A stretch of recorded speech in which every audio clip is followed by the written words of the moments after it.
తమలపాకు గురించి మనందరికీ తెలుసు. వ్రతాలు, పూజలు, తాంబూలం వీటి గురించి ప్రత్యేకంగా చెప్పాల్సిన అవసరం లేదు. ఆధ్యాత్మికంగానే కాదు, ఆరోగ్యపరంగా కూడా తమలపాకు అద్భుతమైనది. అయితే చాలా మంది ఇప్పుడు ఈ తమలపాకు మొక్కను ఇంట్లో పెంచుకుంటున్నారు. మరి వాస్తు ప్రకారం తమలపాకు చెట్టు ఇంట్లో ఉంటే ఏమవుతుంది? డబ్బుకు, అదృష్టానికి దీనికి ఎలాంటి సంబంధం ఉందో ఇప్పుడు తెలుసుకుందాం. తమలపాకు మొక్కను నాగవల్లి అని కూడా పిలుస్తారు. హిందూ సాంప్రదాయాల ప్రకారం ఈ మొక్కకు ఎంతో విశిష్టత ఉంది. ఏ ఇంట్లో తమలపాకు చెట్టు ఉంటుందో ఆ ఇంట్లో శనీశ్వరుడు ఉండడు అనే నానుడు ఉంది.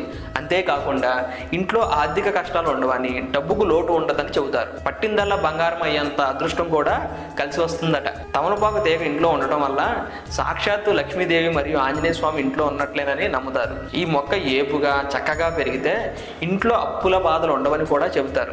ఆర్థిక ఇబ్బందులన్నీ తొలగిపోతాయి. అంతేకాకుండా తమలపాకు మొక్క ఇంట్లో ఉండటం వల్ల బుధగ్రహం అనుకూలం కూడా కలుగుతుందని చెబుతారు.